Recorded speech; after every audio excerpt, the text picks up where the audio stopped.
Русковска заминува во заборав, а бази на политичката и обвинителска сцена. Има ли спрега меѓу извршната и судската власт? Јас очекувам од секој јавен обвинител достоинствено и непристрасно, независно да си ја врши својата работа. Не само да бази, него од секој јавен обвинител, мислам тоа е нивна должност. Инфлацијата предизвикува и сериозен пат на реалните плати во Македонија. Со оваа мерка за субвенционирање на цената на електричната енергија, дека прехранбените компании веднаш ќе намалат цената на прехранбените производи, што нема да се случи. Mitte des Winters möglicherweise nicht mehr gesichert wäre in Deutschland, hat das natürlich Auswirkungen auf die gesamte Region. Каматните стапки де факто ќе растат и дека ќе нема ефтини кредити како што тоа беше случај во минатото. Какви ќе бидат руските импликации врз Балканот? Спомнувањето често пати на нуклеарното оружје повеќе говори за слабоста на Русија отколку на вистинското влијание што би можело да го има низ меѓународниот поредок. Темни облаци се надвиснале над Штеп, а темни облаци се надвиснале и над македонското новинарство. Домашната култура ми налага да ви речам добро вечер. Професионално не сум сигурен колку денот ни е добар. Во држава во која криминалците влегуваат и излегуваат од затвор, кога и каде сакаат. Обвинителката која преговараше со милионерите ефтино да си ја купат слободата, заминува во заборав. Избрана е замена за Русковска, која вешто манипулираше со јавноста. Незиниот наследник пак Абази веднаш се прослави со лага.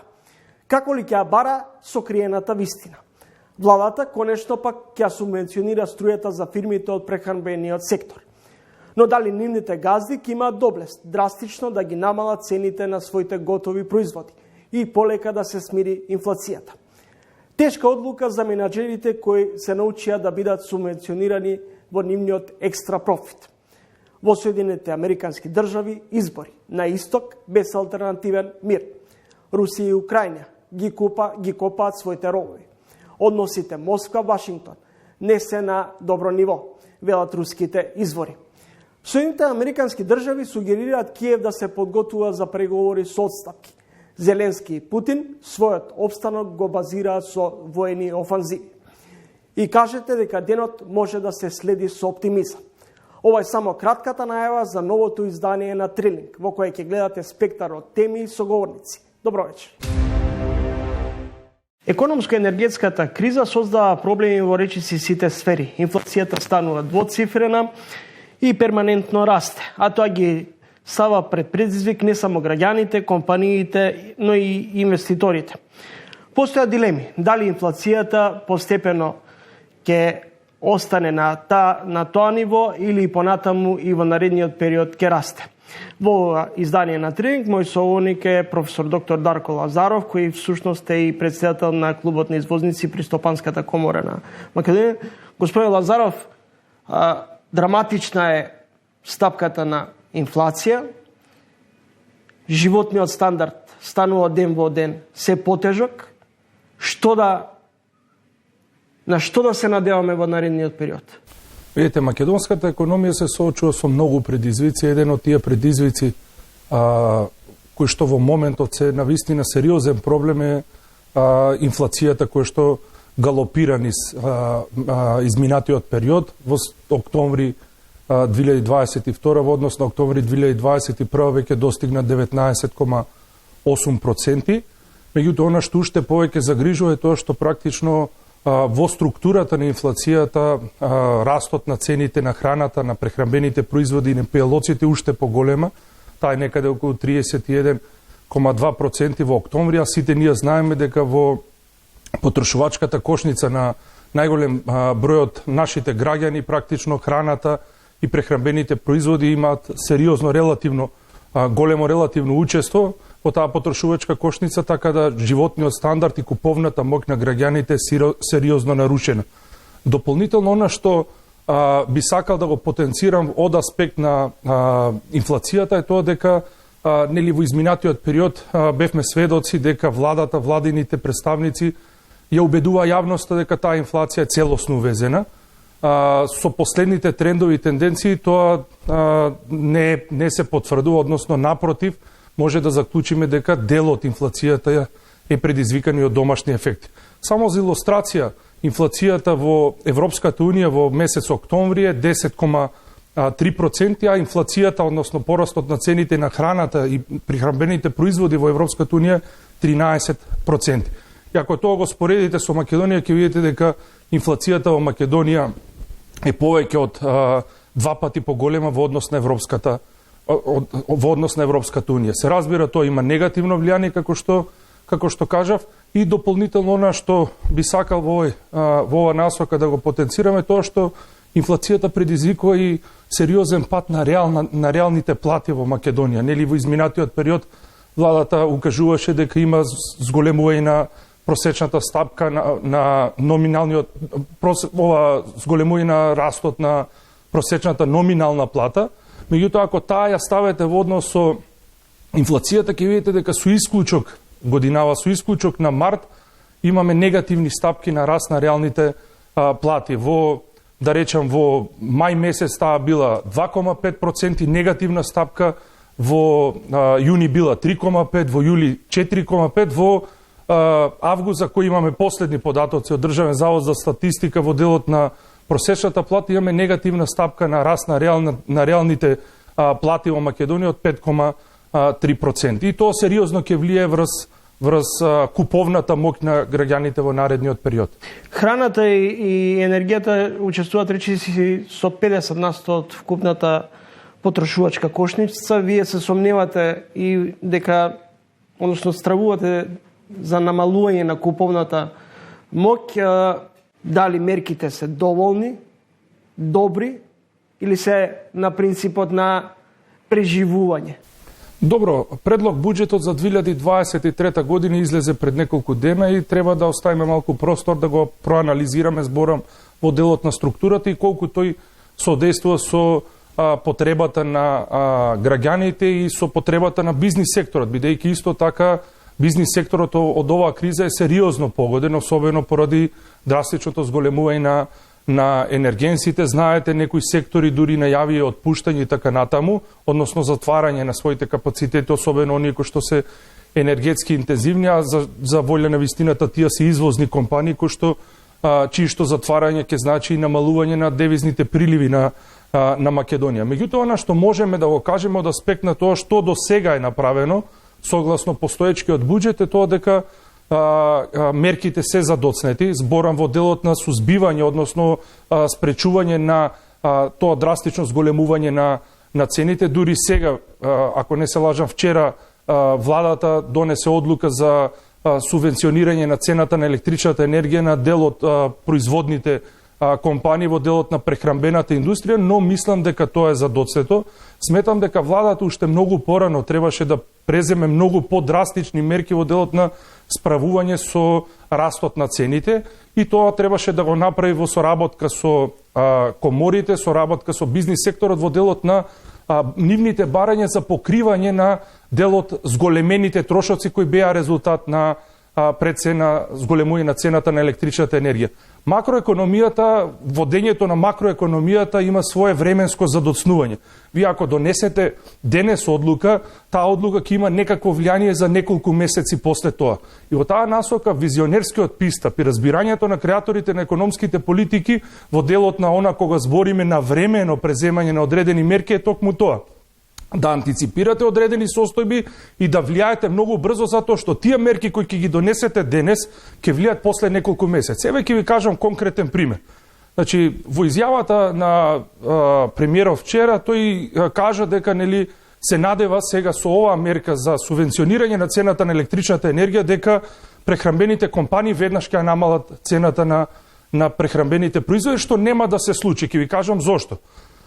Во делот на инфлацијата, она што е битно да го разберат граѓаните е тоа дека таа во еден дел е очекувана. Значи, бизнис секторот, врз база на одредени предвидувања и очекувања, ја вградува во своите бизнис одлуки и во политиките за дефинирање на одредени цени. Се сеќавате вие март, април, мај, кога ескалираше состојбата со енергетскиот сектор, кога драстично се зголеми цената на електричната енергија, фирмите беа во една голема неизвестност. И ќе ве потсетам, многу представници на бизнис секторот, особено Стопанската комора на Македонија, многу пати упатуваше дека владата треба да направи се за да ја намали таа неизвестност, затоа што фирмите во такви услови може некојши да се однесуваат нерационално, односно да поставуваат одредени бафери за да се заштитат од евентуални трошоци. Така да во таа насока мојот заклучок е дека мерките кои што владата ги носи се, да речем, задоцнети и се уште не постојат сериозни мерки кои се однесуваат на поддршка на бизнис секторот, а кои ќе бидат во насока на сузбивање, односно зауздување на инфлацијата која што имаме во моментот. Професор Лазаров, според податоците од стратегијата за управување со јавен долг 2023-2025, оваа година има завраќање 317 милиони евра. Наредната година доспеваат 958 милиони евра, а во 2024 година уште 644 милиони евра, или вкупно 1 милиарда 919 милиони евра. Долгот кој речиси ќе биде 2 милиарди евра, ќе го враќаме веројатно со нови задолжувања. Ќе можеме ли да го следиме ова темпо на перманентно задолжување, како ќе ги сервисираме долговите? Видите, тука јас би отворил неколку тези во контекст на вашето прашање. Првата теза е во делот на финансирање, нели, на задолжувањето, на што треба да знаеме дека и согласно оние информации кои што доаѓаат од меѓународните пазари, дека каматните стапки де факто ќе растат и дека ќе нема ефтини кредити како што тоа беше случај во минатото. Тоа е едниот момент. Вториот момент е како ги трошите вие парите односно оние задолжувања кои што ги земате во делот на финансирање на буџетските трошења. И тука доаѓаме до моментот на структурата, нели, на буџетот. Се сеќавате лани министерот за финансии во тој првичен предлог буџет промовираше едно златно правило со кое кажа дека, нели, капиталните расходи или капиталните инвестиции ќе бидат поголеми од буџетскиот дефицит, со што практично на некој начин го оправдуваше буџетскиот дефицит дека тоа е заради финансирање на капиталните расходи. И во тој предлог буџет буџетскиот дефицит беше проектиран на 545 милиони евра, ако не се лажам, а капиталните расходи на 620 милиони евра. За да неколку месеца после тоа, односно во мај, во новиот ребаланс на буџетот беа скратени речиси 100 милиони евра од капиталните инвестиции, од 620 на 522 милиони евра, а буџетскиот дефицит се зголеми за цели 150 милиони евра, од 545 на 695 милиони евра, со што владата се откажа од тоа златно правило. Многу поголем буџетски дефицит во однос на капитални расходи.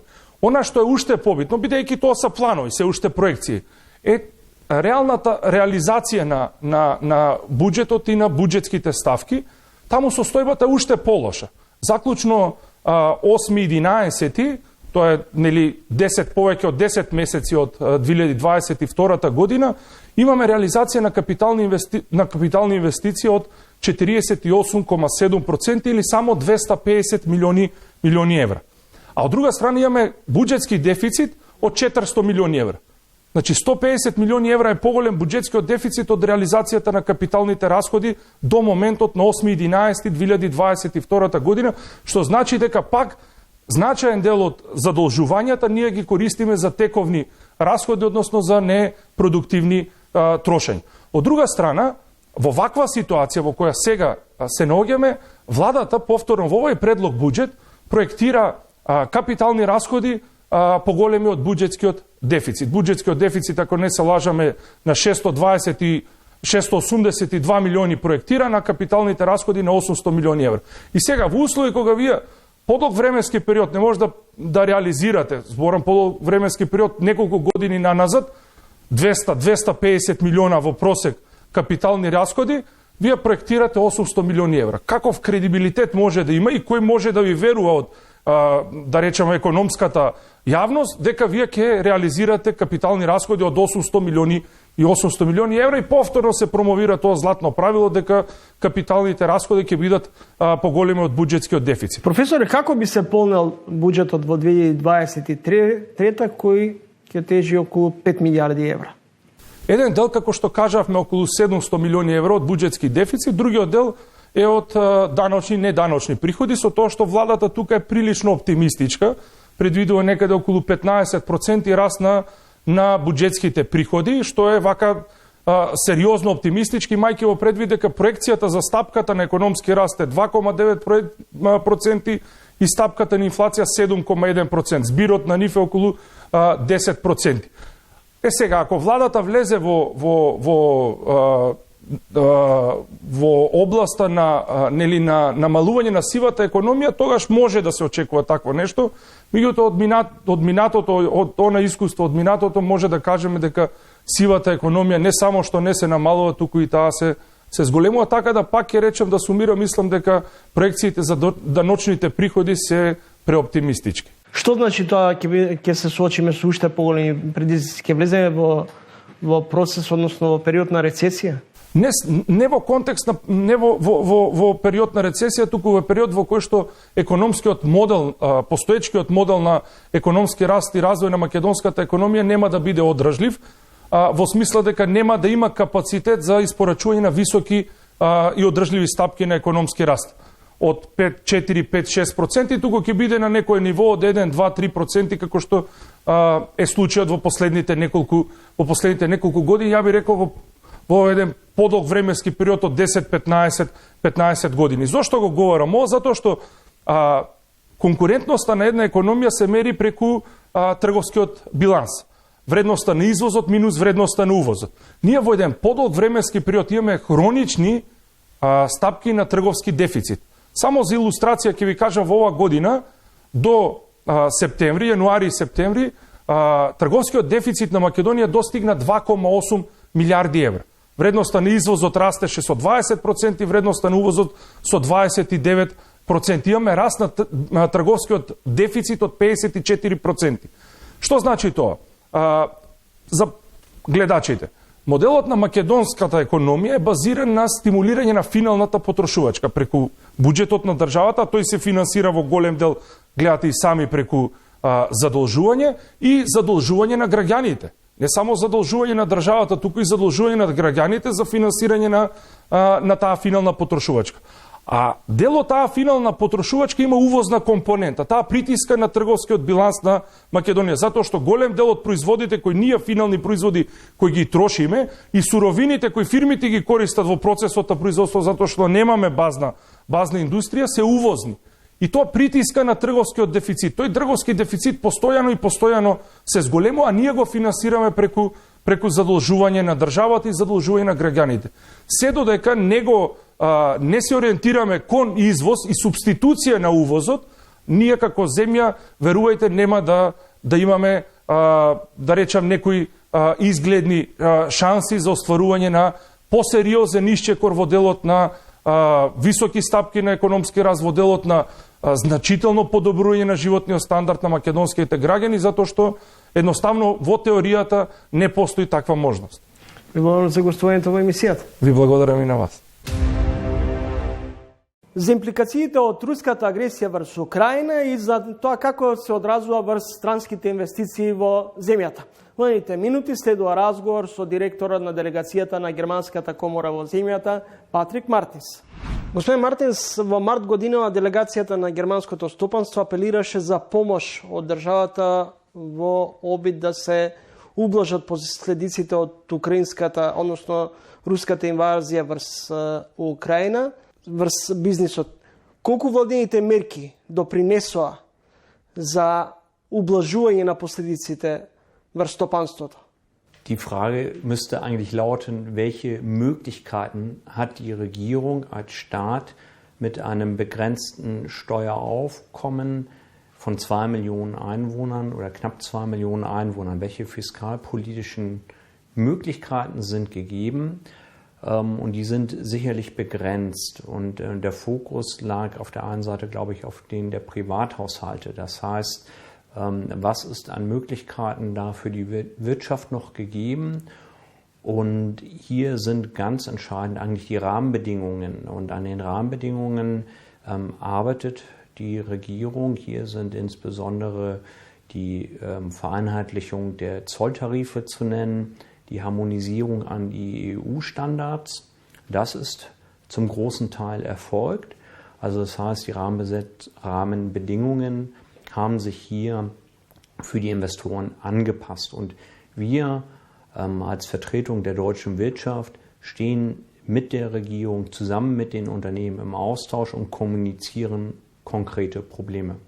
Дали колку енергетската криза и високата стапка на инфлација ги погоди компаниите кои се во зоната, а кои се со германски капитал? Also primär sind die Strompreise natürlich explodiert, das heißt die Kosten.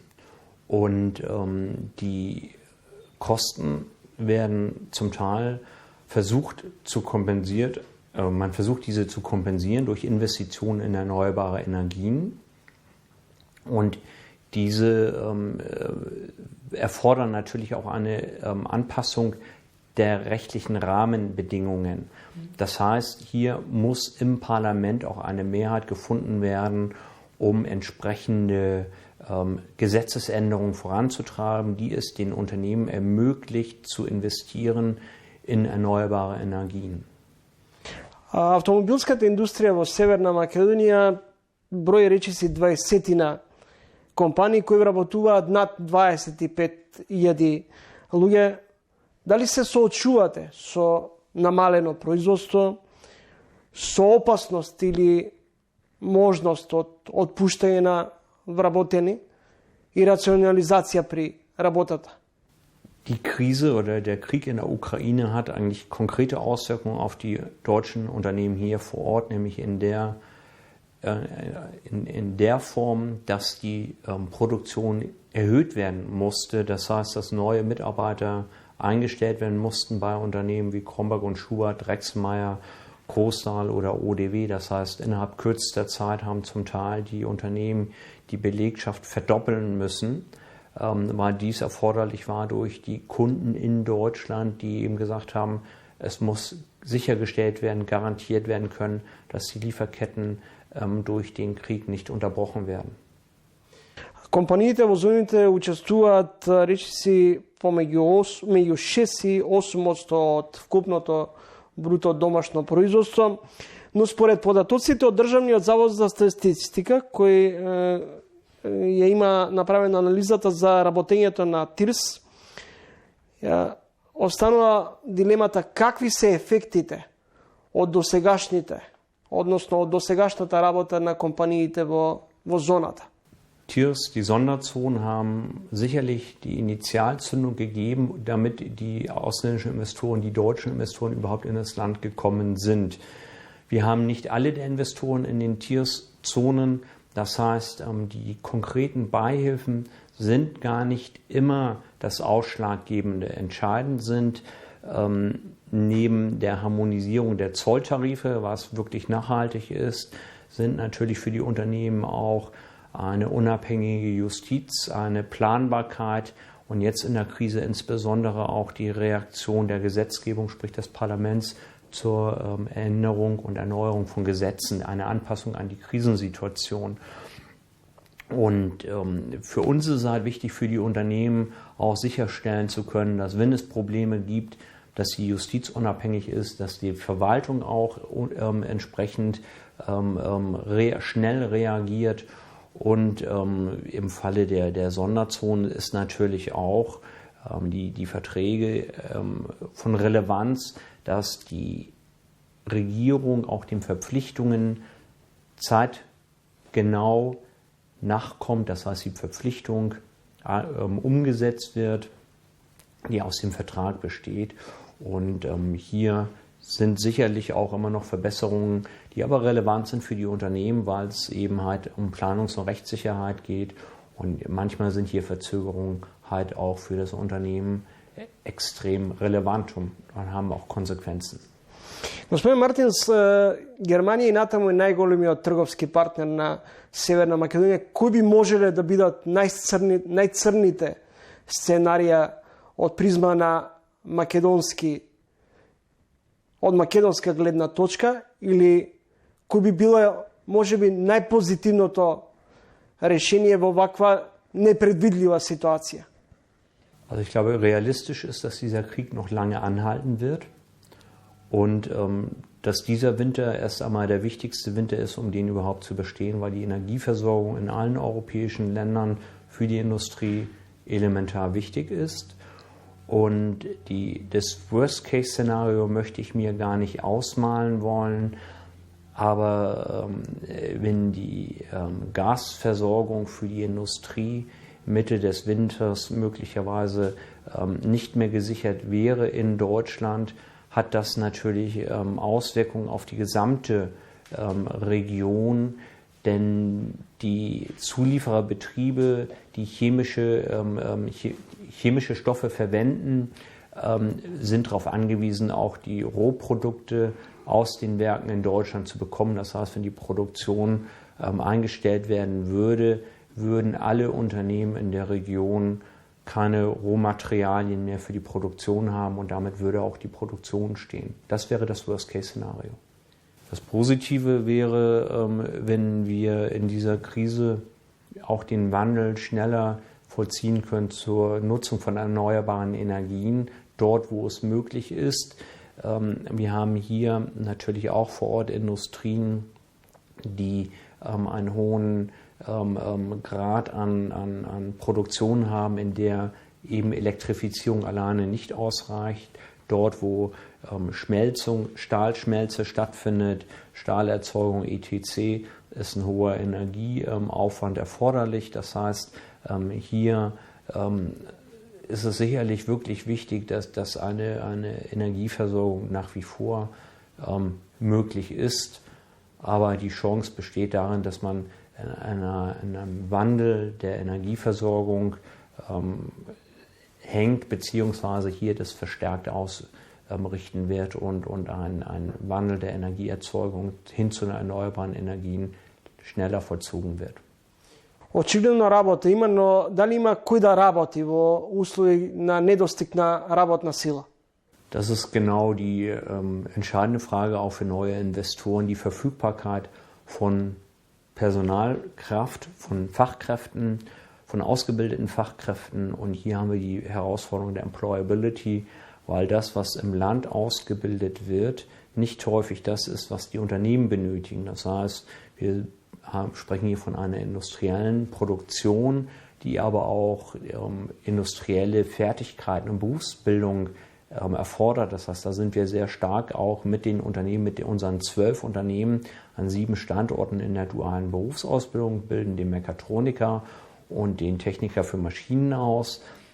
Das ist sicherlich ein wesentlicher Beitrag auch zur Sicherung des Produktionsstandortes. Јас очекувам од секој јавен обвинител достоинствено и непристрасно, независно да си ја врши својата работа. Не само од Абази, него од секој јавен обвинител, мислам тоа е нивна должност и тие за тоа се платени да работат таму. Корупцијата е општествено зло што нема граници, не е само карактеристична за нашата држава, него за сите држави, со тоа што некаде е ставена повеќе под контрола, каде што, пак е спомнав, системот функционира, а некаде каде што има слабости во функционирање на тој систем, зазема поголеми размери. Значи, корупцијата ја уништува демократијата, сите демократски процеси, човековите права.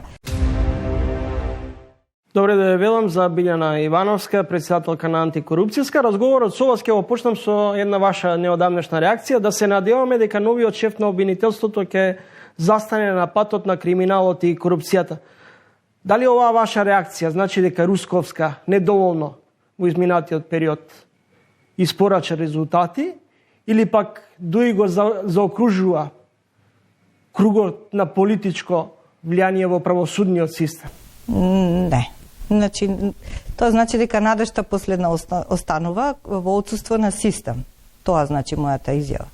Значи, системот за избор на нов прв човек на обвинителството не е целосен и не обезбедува сигурност дека избраниот кандидат ќе биде како што треба. Затоа останува надежта да се надеваме дека тој ќе биде со интегритет, дека ќе си ја врши работата како што треба и така натаму. Но се сомневате во изборот?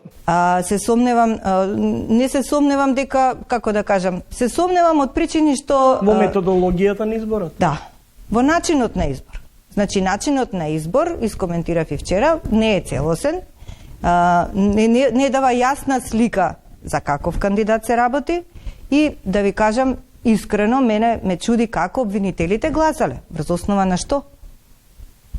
Значи, тој не понудил план за работа, тие не ги зимаат во предвид оценките, минат труд, ништо не се зима во предвид. Препознавате ли политичка и партиска агитација? Значи, јас кажав, во отсуство на систем останува да се сомневаме. Влијанието најтешко се докажува, а најмногу постои. Сите сме свесни дека постои, меѓутоа не се докажува, најтешко се докажува. Колку детектирани сомневања за криминал кои вие сте ги посочиле како антикорупцијска комисија доживеа досега судски епилог? За жал не е тоа едно. Не се чувствувате како институција и вие лично како председателка фрустрирани? Дека сте немокни всушност? Видете, незадоволството не само како институција и како граѓани во оваа држава е, нели, еднакво за сите. Ако земете дека најголемите ризици од корупција кои што ги утврдивме правејќи националната стратегија беа политичкото влијание и неказнивоста, се ви е јасно. Тоа е тоа.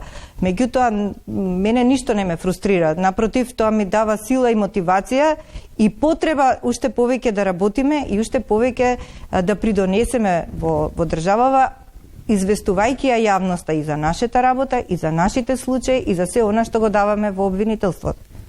Колку предмети обвинителката Русковска презеде од кај вас? Па сега не знам точно на број, ама мислам дека беа негдека од 20 до 2. Може би да не се сите во тоа обвинителство, се јас ги сметам сите што отишле до јавно обвинителство, меѓутоа имаше поприличен број. Јас особено реагирав за оние кои што се однесуваа на посебно на јавниот интерес, како што беше случајот за Холидеј. Тој предмет на вистина премногу се одолговлечи. Го дадовме во април 21, сега сме ноември 22 и предметот се уште не е готов, а се работи за јавен интерес на главниот град, во кој што за простор каде што веќе се гради. И јас секогаш го поставувам прашањето кој ќе плати штетата. Затоа што е очигледно е дека тој ДУП е несоодветен во кој што се гради сегашните зградите. Ако Русковска не го испорача она што вие како антикорупцијска го очекувавте, што очекувате од Абази? Јас очекувам од секој јавен обвинител достоинствено и непристрасно, независно да си ја врши својата работа. Не само од Абази, него од секој јавен обвинител. Мислам, тоа е нивна должност и тие за тоа се платени да работат таму. Оно што останува и натаму трн во око, што речиси во сите извештаи, организираниот криминал и корупција се високо на забелешките во извештаите. Како во вакви околности може да се гонат криминалците во државата? Видете, кај што постои корупција, отсуствува интегритет. Значи, тоа се обратно пропорционални работи. Зошто имаме ние толку многу корупција? Затоа што имаме многу слаб личен интегритет, кој што понатамо придонесува и институционалниот интегритет да опаѓа. Она за што ние се залагаме е да се зајакне системот со внатрешни контроли, со функционирање на тој систем на внатрешни контроли, со проценка на ризиците и надминување на можните ризици кои што би го пореметиле функционирањето на системот. Значи, ние премногу се ослонуваме на нешто субјективно. Ние треба да бидеме објективни и да градиме систем. Воспротивно, ќе цвета корупцијата. Воспротивно, секојаш ќе се најде или некој близок што преку ред ќе заврши работа, или некој нешто има точка на топење, па ќе му се плати нешто. Секојаш ќе има некое или има нешто. Ме разбирате? Затоа нас ни треба цврст систем кој што ќе биде отпорен на корупција. За да биде таков системот цврст и отпорен на корупција, пред се треба во него да учествуваат и да го градат луѓе со интегритет. А во моментот не препознавате луѓе со интегритет? Значи, меѓуредови кажано. Меѓуредови кажано, значи ви кажав, тие се обратно пропорционални вредности. Ако имаме висок интегритет, не е можно да имаме висока корупција. Господи Ивановска, во земјава до патува и ја започна својата дипломатска мисија новата американска амбасадорка, која уште од Вашингтон порача дека една од главните приоритети ќе биде справувањето или битката со организираниот криминал. Не чувствувате дека имаме ерозија на правниот и општествен систем? Како не?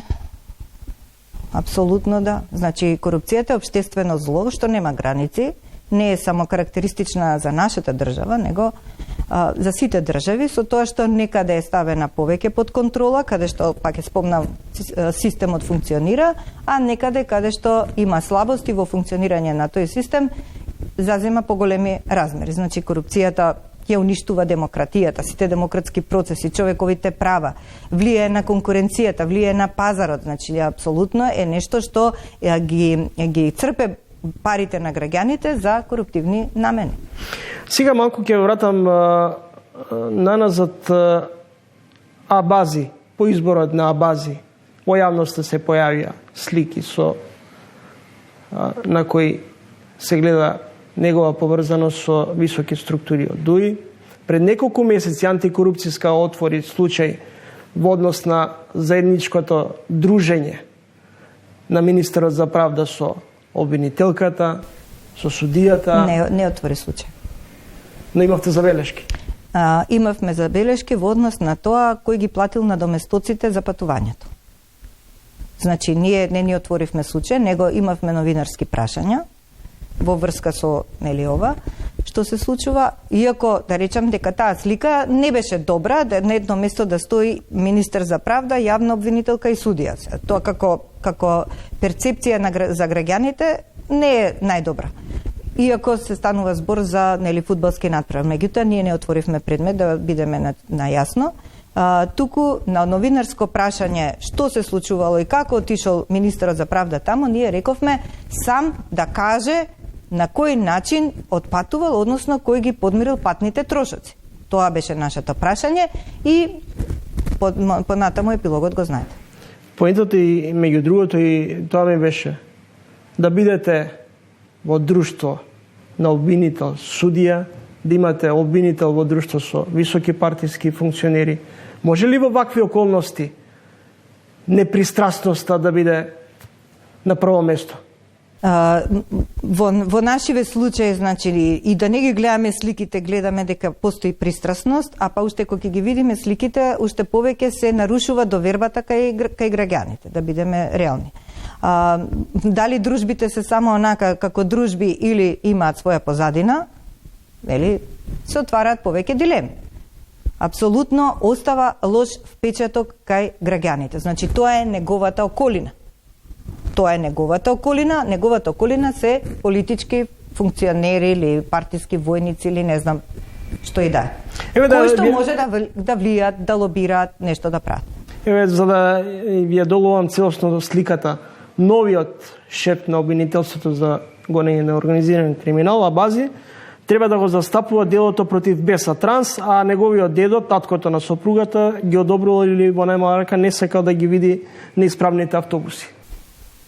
Па сега не во ред и се тој треба да се изземе од целиот тој случај, воопшто да не работи по тој случај, да го даде на друг обвинител да го работи, да не учествува во никакво одлучување и така натаму. Значи, многу треба да се внимава на состојбата на судирни интереси, бидејќи таа сама по себе не мора да значи корупција, меѓутоа може да отвори вратата кон корупцијата многу лесно.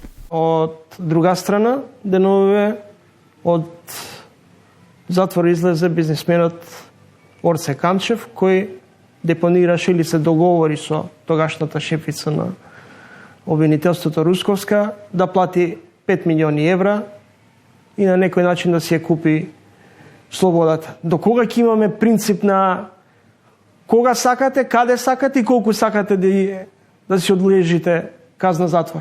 И што според вас е подобро? Да го наполните буџетот, односно да ја платите казната, со што ќе го пополните буџетот или сепак да си одлежите казната затвор? Видете, не се купува се со пари. Особено не угледот. Од друга страна, проблемот, ќе кажам, во оваа држава е неказнивоста. Луѓето сакаат да видат дека тој што погрешил е казнет. Че е казнет. а не дека си ја купил слободата. Луѓето сакаат да видат дека секој си го добил тоа што си го заслужил. Сега, како се наоѓаат тие законски одредби, не знам, мислам, ја не сум ниту правник, ниту сум судија, ниту сум обвинител, не сакам да навлегувам во таа проблематика. Меѓутоа, очигледно, револтот што се создава кај граѓанството укажува на нешто дека не е како што треба.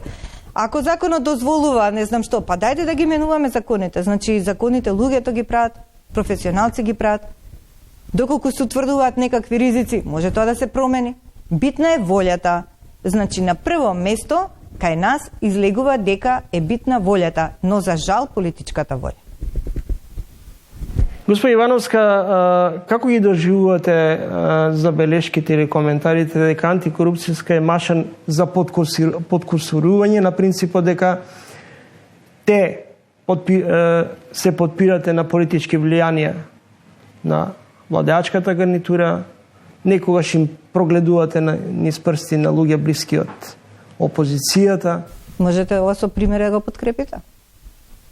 Или само на зборување? На гласини? Значи, антикорупцијска работи непристрасно и неселективно. Постапува по сите предмети. Одлуките ги носи врз основа на прибрана документација. Доколку имате забелешки или слушнете некој дека има забелешки на нашето работење, односно на нашите одлуки што сме ги донеле по одредени предмети, слободно кажете, и за вас важи тоа, нека поведат на увид да погледаат целата документација. Ниту сме пристрасни, ниту имаме намера да бидеме пристрасни, ниту пак сме под некакво политичко влијание, до сега не. Се соочувате со притисоци? Не. Значи имаме притисоци во јавноста, пример, од тоа да го разбереме како притисок што беше сега случајот со политичката партија ВМРО, ДПМН, која кажа тајни имоти. Значи тоа апсолутно го доживеавме како притисок заради тоа што не беше никаква суштина. Значи немаше суштина во таа работа. Ги добивме имењата, секој може, не само политичка партија од опозиција, него секој граѓанин, доколку има сознание за било што, може да донесе, да поднесе пријави. Ние сме благодарни на сите пријави што доаѓаат кај нас. И ги отвараме и под опрен глас. Значи, апсолутно нема потреба од не знам какви помпезности. Се што сме сработиле, објавуваме јавно на нашите седници, буквално на секоја наша седница фактички е пресконференција. Знаете дека преку Zoom каналот е достапна, сите медиуми се вклучуваат, секој новинар доколку има потреба било што да праша, прашува. Отворени сме за новинарски прашања, за доставување документи по слободен пристап. Буквално никој се трудиме да не остане без одговор. Не гледам зашто би биле маша на некого. Ние на никого не сме маша. Ви благодарам за гостувањето во емисијата. Ви благодарам и на вас за поканата. Почитани гледачи, тоа беше Билјана Ивановска, председателка на антикорупцијската комисија. Следете. Темни облаци се надвиснале над Штип, а темни облаци се надвиснале и над македонското новинарство. Во времето на самостојна независна Македонија во изминатите 30 години имаме период на силен квантитет во новинарството и на никаков квалитет во нашата професија. Зошто го велам тоа? Затоа што кога по улица ќе сретнам луѓе кои знаат дека сум новинар и ќе ме праша и ќе прашам кој е вашето мислење за новинарството, тоа тие ми велат, еве ќе ви кажеме својде зборнија, македонска телевизија веќе не гледаме. Кај нас новинарството главно се поистоветува со телевизиите, тие имат и најголемо влијание врз јавното мислење. Тоа е доволно поразително за целата наша фела и на тоа треба да се сериозно замислиме.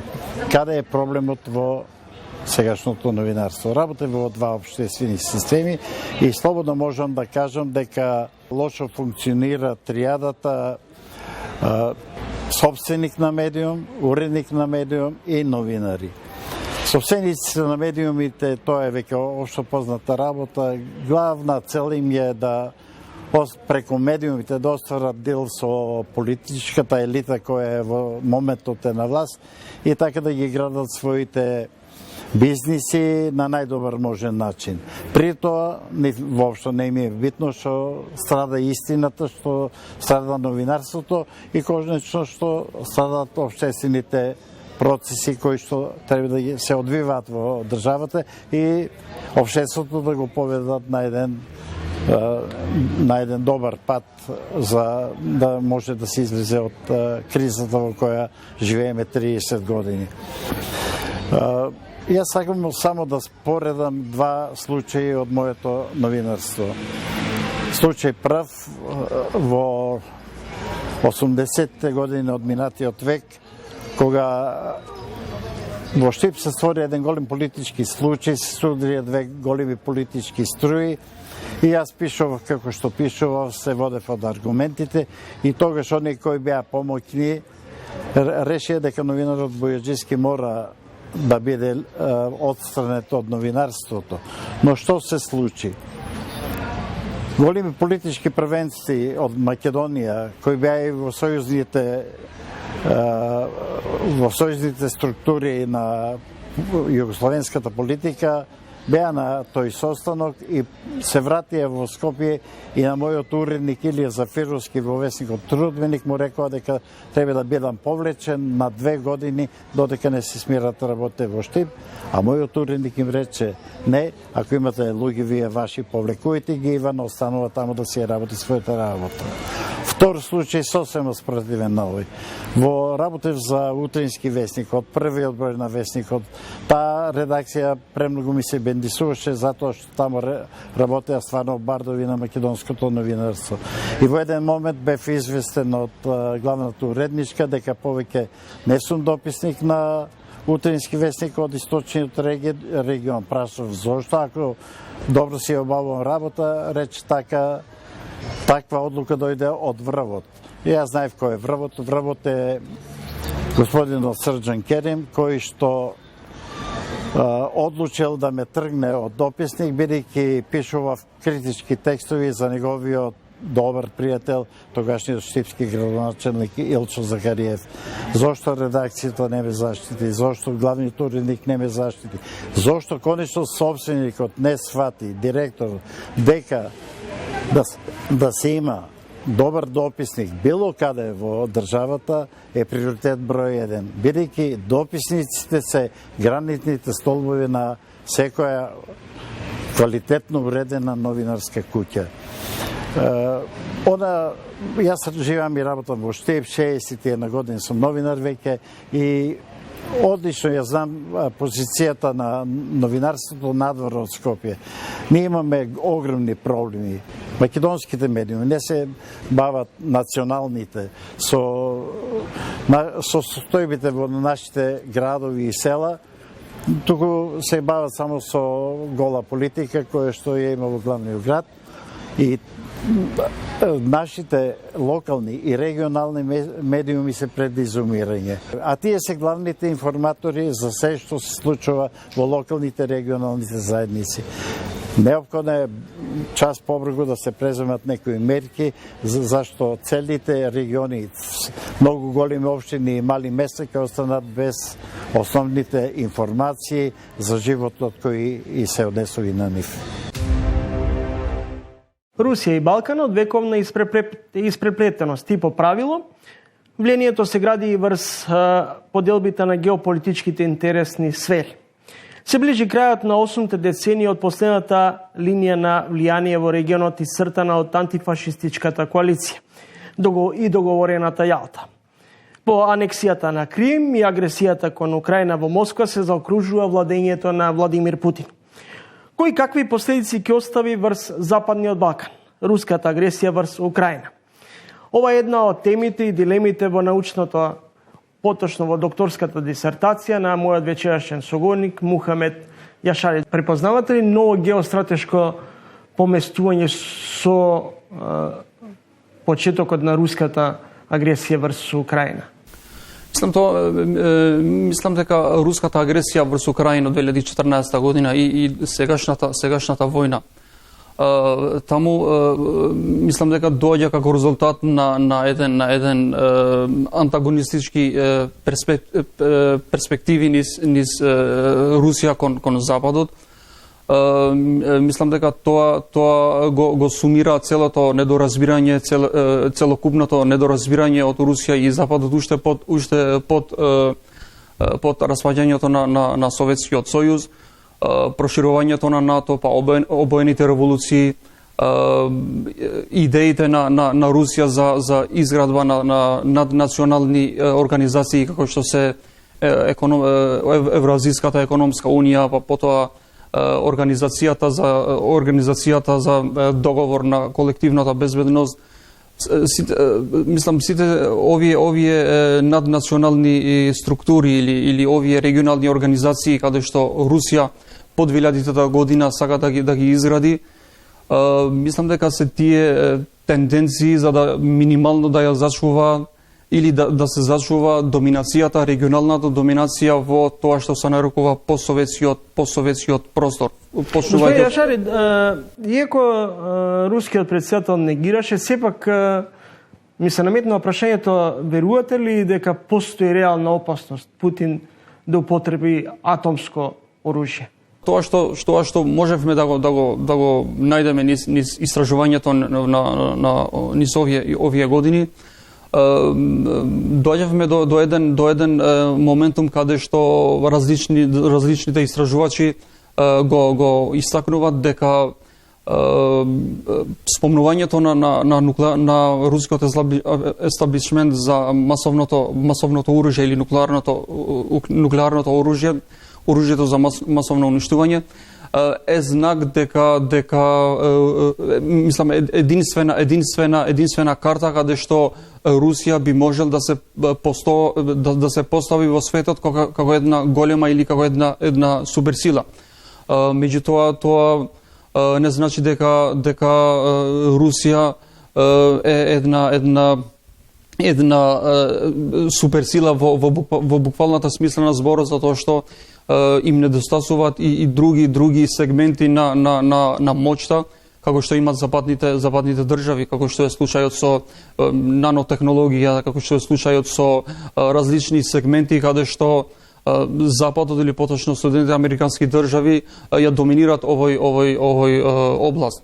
Мислам дека спомнувањето често пати на нуклеарното оружје повеќе говори за слабоста на Русија отколку на висинското влијание што би можел да го има низ меѓународниот поредок. Освен Србија, сите останати балкански земји ја осудија руската агресија врз Украина и се приклучија кон воведувањето на санкции, но се чини дека преовладува и натаму мислењето дека на Балканот постои она чувство на русофилство.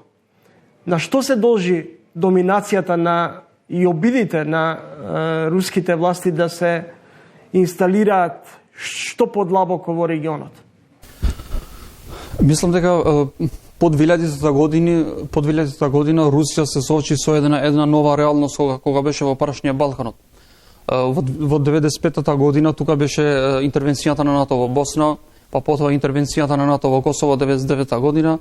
Во 2001 година клучно беше западната дипломатија која ја спречил конфликтот од 2001 година и во континуиран процес интензификацијата на односите помеѓу балканските држави и Европската унија, но и НАТО, членството на некои од балканските држави во НАТО и процесот на преговорите со Европската унија. Мислам дека се важни параметри, индикатори кои навистина ја ограничуваат руското, да кажам, не влијание, туку присуство. Присуство во Балканот и навистина динамиката на односите на Русија со Западен Балкан не со некој поголем интензитет.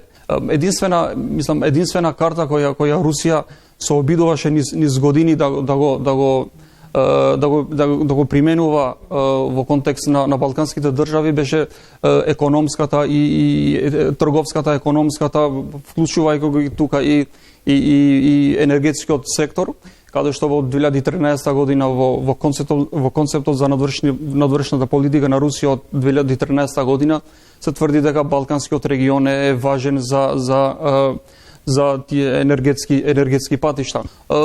Сметам дека тие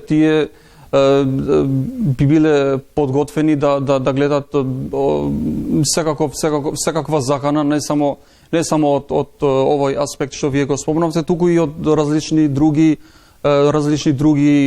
државни или недржавни актери. Во концептот на надворешната политика на 2013 година Балканот се сметаше за стратешки регион за енергетските патишта, но гледаме дека во 2016 година, во концептот од 2016 година, Балканот или балканските држави во ниту еден параграф на рускиот концепт не беа спомнати.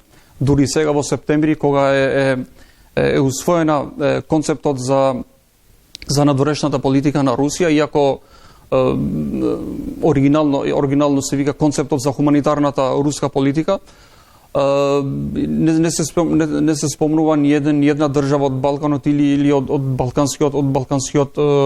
балканските држави. Патем ова може да биде еден показател дека Русија е свесна и политичката елита во Русија се свесни дека може би битката со Западот во Балканот е изгубена. Балканот му припаѓа на условно кажано на историскиот друг, вклучувајќи ги тука заради фактот дека овој дел е под шадарот на НАТО, членството на Црна Гора во НАТО, членството на Македонија, членството на Хрватска и на Албанија 2009 година, после исто така и почетокот на преговорите.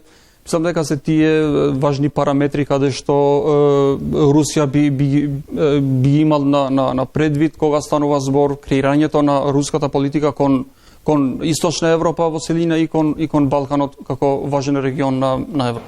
Препознавате ли можности и обиди на официјална Москва да врши притисок, особено сега говорам од аспект на македонското прашање во однос на разврските кои властите во Скопје ги има со официјална Атина со постигнувањето на договорот со Атина, потоа во однос на договорот со Бугарија? Руската Федерација беше заинтересирана овие договори или овие спогодби да бидат реализирани во контекст на меѓудржавен компромис. Така го гледаше и спорот околу името помеѓу Македонија и Грција. Така го гледа можеби и проблемот помеѓу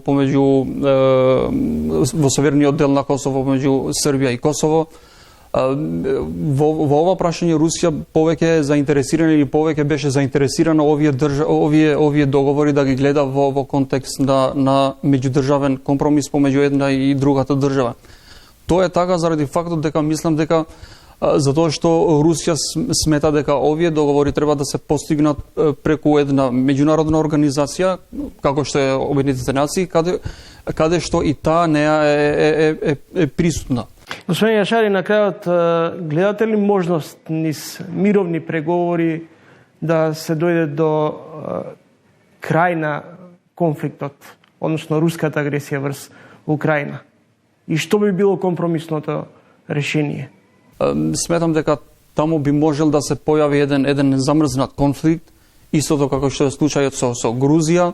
Меѓутоа, кога тоа би можел да се решава или да се постигне до тоа веројатно времето ќе си го покаже и ќе бидеме сите сведоци што понатаму. Што е целта на Владимир Путин? Значи, ако ја земеме Украина и нивните руските обиди за изградба или дизајнирање на тие регионални организации, ќе гледаме дека Украина игра вистинска улога во тие организации, како што е Евразиската економска унија, па ОДБК, Мислам дека повеќе целта беше да се попречи Украина да не ги интенсификира или да не биде во такви, да не се придружи во такви организации каде што Русија ги смета за непријателски, а пред се кон НАТО и кон Европската Унија. Значи, да сумирам, целта не само во 2022 година, туку низ овие години е што повеќе Украина да не се претвори во една држава која ќе води во наредните години или во наредните децении ќе предводи непријателски, да кажам, условно кажам, непријателски политики или антагонистички политики кон Русија. Ви благодарам за гостувањето во емисијата. Ви благодарам многу. Тука го завршуваме и уште едно издание на емисијата Трилинг. Ви закажувам нова средба за 7 дена во исто време, петок 20 часот и 45 минути, а во меѓувреме читајте на trilling.mk. Довидување.